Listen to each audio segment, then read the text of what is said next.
মাগরিবের নামাজের পর কোনো বান্দা যখন এই দোয়াটি পাঠ করবে, আল্লাহ তাআলা তাকে ৭০টি বিপদ থেকে হেফাজত করবেন। এই ৭০টি বিপদের মধ্যে সর্বনিম্ন বিপদটি হলো দারিদ্রতা। নবীজি সাল্লাল্লাহু আলাইহি ওয়াসাল্লাম বলেছেন, কোনো বান্দা যখন বিপদে পড়ে এই দোয়াটি পাঠ করবে, আল্লাহ তাআলা তার দিকে ধেয়ে আসা ৭০টি বিপদ থেকে তাকে রক্ষা করবেন।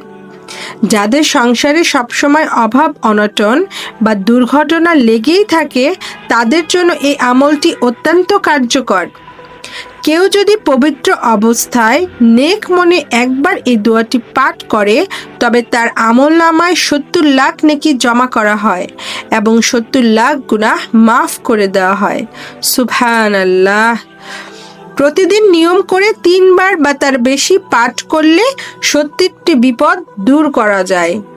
সকালে ১০ বার এবং সন্ধ্যায় ১০ বার পাঠ করলে কিয়ামতের দিন সর্বশ্রেষ্ঠ আমলকারীদের অন্তর্ভুক্ত হওয়া যাবে।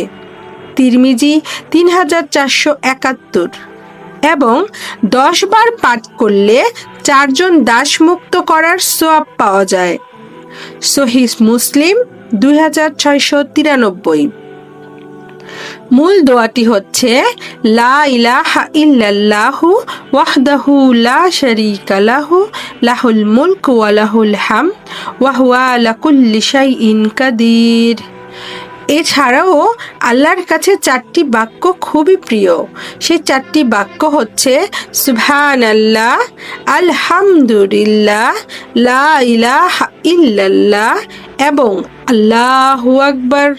আল্লাহ আমাদের সবাইকে সঠিকভাবে এই বাক্যগুলো পড়ার এবং সুন্দর করে আমল করার তৌফিক দান করুক। আমিন।